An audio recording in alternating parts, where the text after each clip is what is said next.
Oi, pessoal, tudo bem?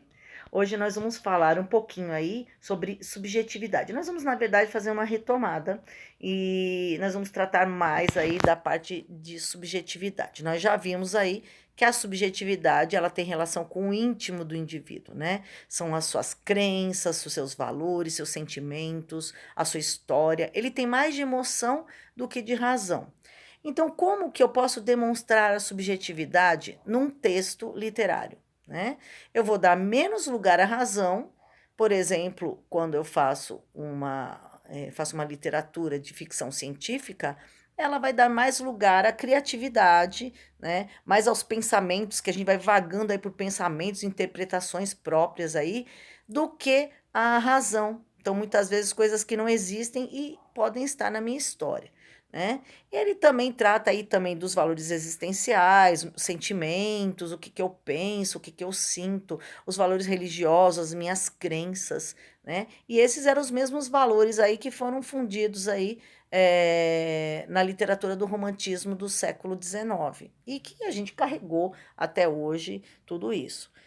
Bom, e dos gêneros literários, o que mais se destaca pela subjetividade é a poesia. Então, vamos ver aqui essa poesia. Afina a doce ferida, né? Então, assim, doce ferida, como que uma ferida pode ser doce? Primeiro que doce é sabor, né? Então, aqui a gente já nem teria essa colocação. Mas se você fosse ver aí, também isso seria um paradoxo, né? Porque como que vai ser, uma ferida pode ser alguma coisa boa, né? Ela é ruim, né? Então, aqui é uma poesia aí do Manuel Bandeira, que ele usou uma figura de linguagem para mostrar, né, quando a gente está falando do amor, né, que dói, mas ao mesmo tempo é bom, né? Então, é um paradoxo isso daí. Depois eu tenho aqui, ó, também uma poesia do Garcia Lorca, né? O mel do homem é a poesia, que mana do seu peito. Aí fala assim, de um panal. Panal é uma colmeia. Essa palavra não foi traduzida no poema, mas panal em espanhol, que esse texto é em espanhol, ele significa colmeia, né? Com a cera da lembrança formada pela abelha interior. Aqui, ele está trabalhando todas as palavras como dizendo, como se fosse uma comparação. Ele está dizendo aí que o homem, né? Que o mel do homem é a poesia. Então, ele coloca aí como o interior do homem sendo a abelha. Ou seja, a abelha, o alimento, né, que produz aí o homem é a poesia. Então ele tá fazendo quase que uma comparação, só que já dizendo que aquilo é daquele jeito. Ele não está dizendo é como parece. Ele já personificou, né? Já virou realidade, né? Já transformou em realidade aquilo. Então isso aqui seria uma metáfora.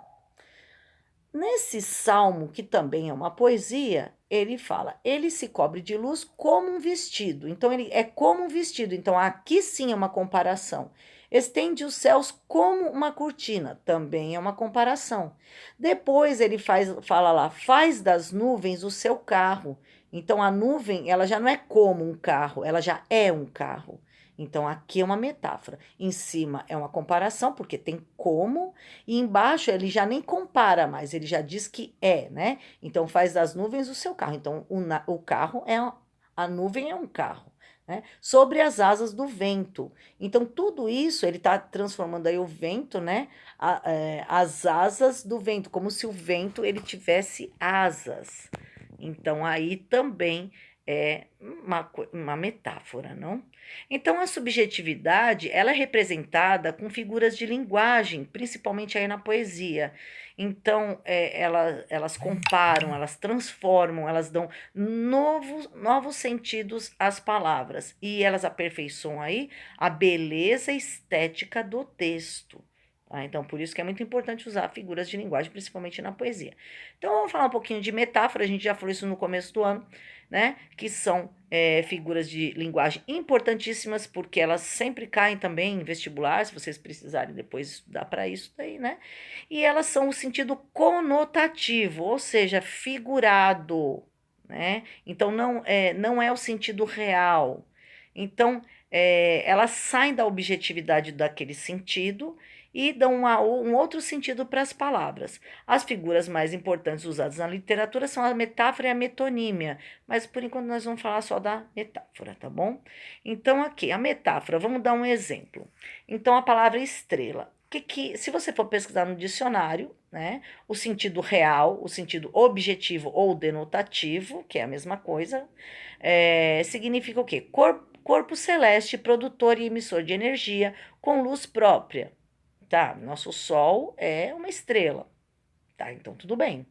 Só que agora eu vou pensar na estrela no sentido figurado, né? Então, assim, se eu fosse usar no sentido real, olhei para o céu e observei as estrelas. A estrela polar fica bem em cima do Polo Norte. Então, até aí, eu estou usando sentido real, objetivo, denotativo da palavra. Mas a palavra estrela, ela pode ser usada aí, como eu falei, no sentido figurado, subjetivo ou conotativo, que é a mesma coisa, né? A gente pode falar subjetivo ou figurado, é a mesma coisa. Então, vamos atribuir o significado, né? Para você fazer o sentido figurado, você tem que pensar, a estrela, quais as características que tem uma estrela?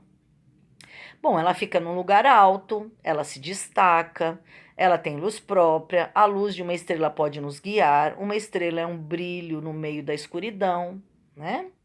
Então, agora, com essa ideia toda do que é uma estrela, eu vou usar isso no sentido figurado. Então, eu vou fazer frases. Depois da escuridão em minha vida, você veio e se tornou a minha estrela.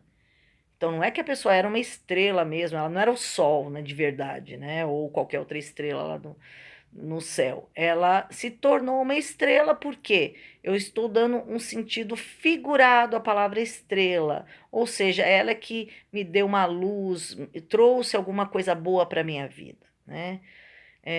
Ela canta muito bem. Um dia ela será uma grande estrela. Então não vai pegar e lá virar ir lá para o céu e vai morrer e vai cantando lá e ela vai virar uma estrela. Não, ela vai ser uma estrela de cinema, uma estrela cantora. Tem as estrelas de cinema, tal. Então é o sentido figurado. Agora você vai tentar fazer os dois sentidos, o real e o figurado, né? O denotativo ou o conotativo, né? É que é a mesma coisa. Então, aí, para a palavra gangorra, você vai dar as características. O que a gangorra faz? Ora ela sobe, ora ela desce, né? Então, assim, aí você vai tentar achar uma frase no sentido real e no sentido figurado, tá? Agora vamos falar um pouco de paradoxo e antítese, que a gente também já falou. Outras figuras de linguagem muito importantes, tá? Então, as duas, elas são muito parecidas. Por quê? Porque elas são um pensamento oposto. Tanto o paradoxo como a antítese, eles são pensamentos opostos. Só que a antítese são duas coisas que são opostas, mas que estão lado a lado. E o paradoxo é quando são duas coisas opostas que estão dentro da mesma ideia, tá? Então vamos ver um exemplo aqui. A vida e a morte são inevitáveis, né? A vida é inevitável e a morte também é inevitável, tá? Ora era amor, ora era ódio que eu sentia por você. Então tinha hora que era amor, tinha hora que era ódio. Então, são ideias opostas, mas estão lado a lado, tá? Te amo, faça sol ou faça chuva. Então, se estiver chovendo, eu te amo. Então, não é no mesmo momento, tá? São momentos que uma hora é uma coisa, outra hora é outra, estão lado a lado. Verdade e mentira são separadas por uma linha tênue. Então, assim, elas não são a mesma coisa, só que elas estão bem separadas por uma leve linha, né? Uma fina linha aí. Então, na antítese, os pensamentos contrários estão próximos, estão lado a lado, ora um, ora outro, né? E o paradoxo? O paradoxo é como se fosse uma coisa que seria impossível acontecer. Essas duas coisas estarem juntas, ao mesmo tempo. Raios de sol brilhavam na chuva que caía. Quer dizer, sol e chuva, né? É uma coisa que parece impossível, mas acontece. Mas parece impossível. O amor é contentamento descontente. Como que eu posso estar descontente se eu estou contente? né? Mas é que o amor te deixa contente e ao mesmo tempo que você está contente, você está um pouco triste porque você não sabe se a pessoa gosta de você. Então, é um contentamento descontente. Você está contente por estar amando, mas ao mesmo tempo está descontente por estar um pouco inseguro, né? Ao mesmo tempo. É proibido proibir. Pô, se é proibido proibir, né? São duas coisas que não deveriam estar na mesma frase, mas estão e faz sentido, tá? Se você só você ouve o meu silêncio, faz sentido essa frase? Faz sentido, mas como que alguém pode ouvir o silêncio? Havia tristeza na minha alegria, também faz sentido, mas como que eu posso estar triste se eu estou alegre, né? Então, o paradoxo são pensamentos contrários que se fundem. E apesar de parecer que não fazem sentido, eles são possíveis se forem bem interpretados, tá bom? Então, agora você vai tentar também fazer aí frases de antítese e paradoxo, né? Vamos ver se você consegue. Você pode pesquisar na internet também se você quiser, né? E agora, a produção do texto. Eu quero que vocês produzam um pequeno texto para mim, né? Pode ser uma poesia, com umas 8 linhas mais ou menos. E essa produção de texto, ela tem que ter subjetividade, né? Então, ela vai ter que ter sentimento, aqui, tudo aquilo que a gente falou. Mas eu quero que você use figuras de linguagem. Precisa usar todas? Não. Pode usar só uma, ou pode usar as 3 que eu falei agora, certo? E para produzir o texto, você precisa ter um tema em mente. Por exemplo, você pode falar sobre o amor, sobre liberdade, pode também escolher temas atuais como a pandemia ou quarentena. Outra possibilidade é falar sobre momentos históricos, como a Segunda Guerra Mundial ou o atentado de 11 de setembro. Use sua mente e o coração, né? Use a mente e o coração. Então, você pode primeiro pensar em um assunto e depois deixar vir um sentimento, né? Uma das duas coisas pode começar. Mas uma boa ideia para ter inspiração é ler poemas ou assistir a um filme, tá? Então, essa seria a atividade, né? Você construir aí no mínimo 8 linhas e usar as figuras de linguagem, que pode ser usar só metáfora, só paradoxo, ou pode usar mais do que uma, tá certo? Se você não quiser escrever a poesia, você pode escrever um pequeno conto, usando subjetividade, ou seja, você vai falar sobre pensamentos, sentimentos, né? Não de coisas objetivas, não dando informações. Por exemplo, se eu falasse da pandemia, eu não ia ficar contando as informações da pandemia. Eu ia fazer um texto falando dos sentimentos, do que eu estou sentindo nesse momento. Então, aí seria mais subjetivo. E por isso seria somente isso mesmo essa semana. Um bom final de semana para vocês. E no nosso próximo vídeo nós já vamos estar trabalhando o quarto bimestre, tá bom? E essas informações vocês podem me passar nessa atividade, vocês podem me passar só semana que vem, tá certo?